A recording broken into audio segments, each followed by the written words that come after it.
Ladies and gentlemen, we invite you to listen to that famous commentator of present war days, Lord Haw Haw, speaking to England.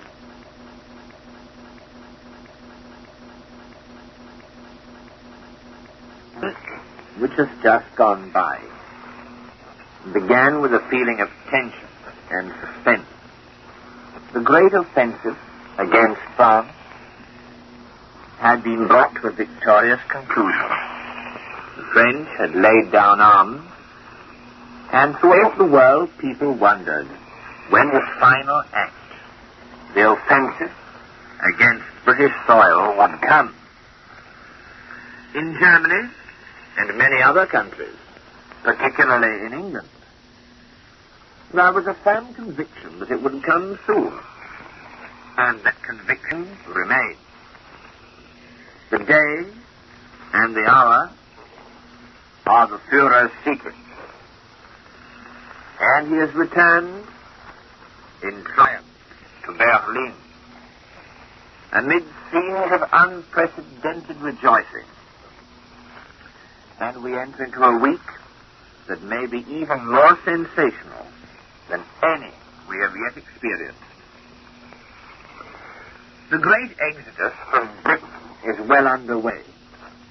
The rich and affluent are removing themselves and their valuables as fast as they can. Great stretches of the coastline have been evacuated to a depth of 20 miles. Hastily improvised defenses are being erected, which are things of papier-mâché and cardboard in comparison with the Maginot Line and the forts of Liège. The city is quaking, and whilst genuine business has practically come to a standstill in London, speculators are enjoying a brief paradise. There is naturally a strong prejudice in favor of spot cash dealings. None of the sharks wants to take the risk of waiting for settlement there. The political prisoners who have been arrested and thrown into jail without trial are, it is said, to be transported to Canada. Thus a fresh crime is to be perpetrated by the corrupt dictator of England against men and women who are bad to say in time that peace offered the only hope for their country. Indeed, the land of democratic liberty presents a macabre picture today. Dissolution hovers over its moribund institutions, and the smell of decay is in the air.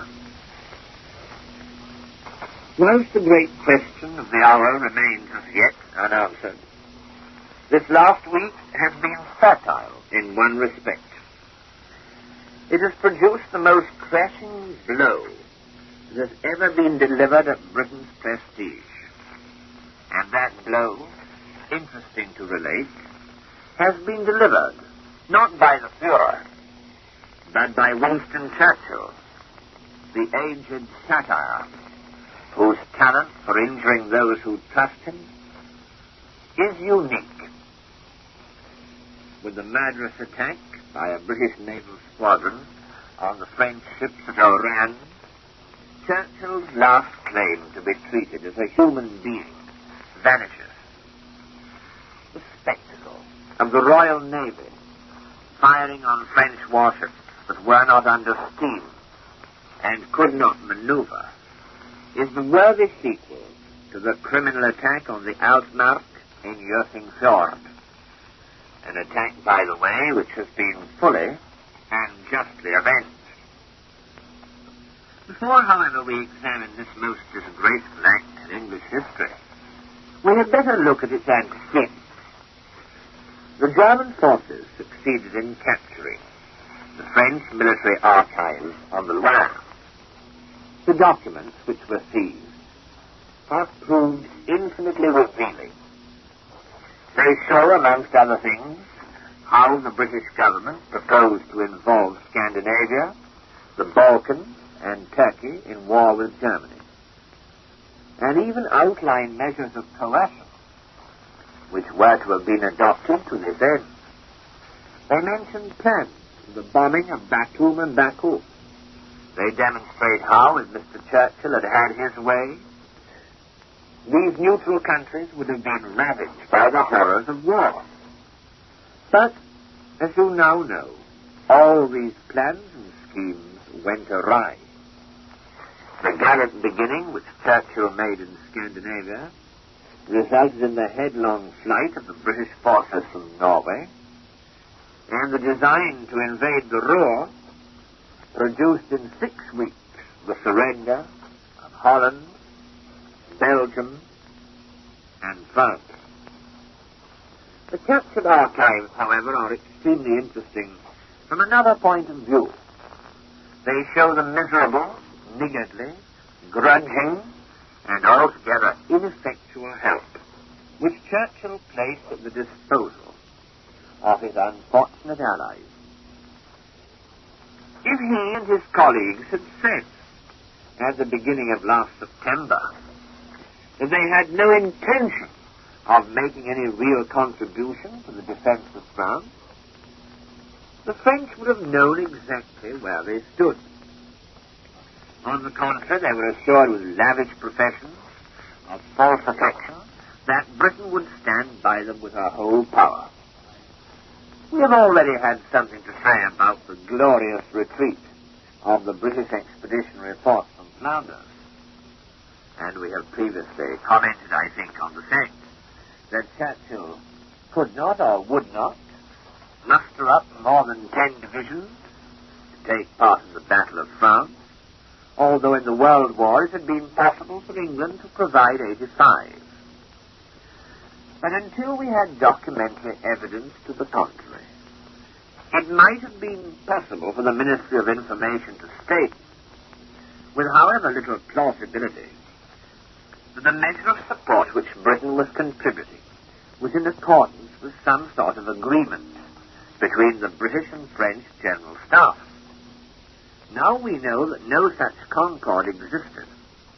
On the contrary, the inner history of the relations between the two governments and the two commands is one long story of appeals for help on the French side and callous refusal or evasion on the British. Let me give a few examples from the correspondence. On May the 15th, General Gamelin wired to Air Marshal Newall for 10 squadrons of British planes. The next day he found it necessary to prefer the same request to Mr. Churchill. He did so in insistent language and reminded the British Prime Minister that he had asked for them before. This telegram went at 10:30 in the morning. At 2:30 in the afternoon he had to send another telegram to the same noble friend of La Belle France. It did no more good than the other two. On May the 17th, he wired to Churchill again, this time demanding that the Royal Air Force should make its contribution to the Battle of France and pointing out that the position of the French troops was one of extreme peril. 7 days later came a complaint from Churchill to the effect that the French General Staff was not cooperating adequately with the British. On May the 30th, General Weygand telegraphed to the British High Command his most insistent request that the British Air Forces, which had retired to England, should be sent back to France. On June the 3rd, General Weymouth saw the end coming. He begged Monsieur Renault to use all his influence with Churchill to secure the assistance of the Royal Air Force. He might as well have saved himself the trouble of writing the dispatch. Now, these are but a few instances out of many. They are typical of the whole, and after reading these documents, I wonder why the French commanders should have felt themselves under any obligation whatsoever to the British government, and even more, why Churchill had the brazen insolence to tell the world that he could not see any reason why Marshal Pétain should have asked for terms, or why the French should have laid down arms. This miserable protégé of Barney Baruch knows better than anybody else in the world the story of the French defeat. He was warned again and again of what would happen. But when patriotic Frenchmen decided that their armies could fight no longer, and that it was their duty to save as much of France as they could, the degenerate of Downing Street turned upon men whom he had been lauding to the skies and hurled at them reproaches as unjust as they were undignified. He went further, and in the futile hope of disturbing the armistice, at whatever cost to the French people, he set up a freak French government in London, making a cashiered and disgraced officer, or should we say ex-officer, to be precise, the head of any and all Frenchmen who are prepared to betray their country and follow him. The futile idiocy of this ridiculous and spiteful act soon became apparent.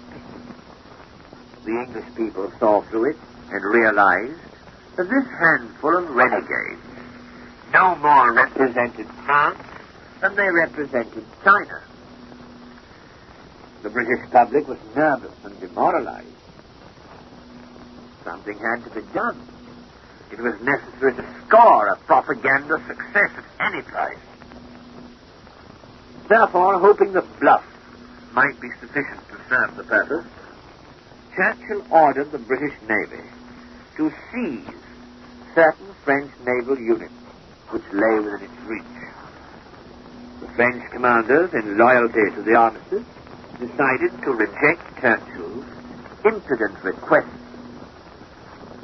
Thereupon, in accordance with Churchill's orders, British ships and planes opened fire on the French vessels, inflicting, as we are told, heavy casualties. Only a small fraction of the French fleet was involved, but as it was attacked at a disadvantage, there was much bloodshed, which was dutifully cheered by the House of Commons. Diplomacy could scarcely go any further.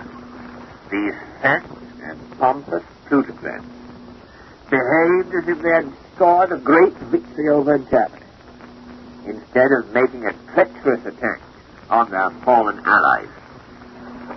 I cannot help remembering how in Henry IV, Falstaff feigned death whilst the combat was raging about him, but when the fighting had ceased, raised his head cautiously and crept over to the prostrate body of Hotspur, and then stabbed it in the thigh with his knife. This noble act having been performed, he went off to claim the chief honors of the battle.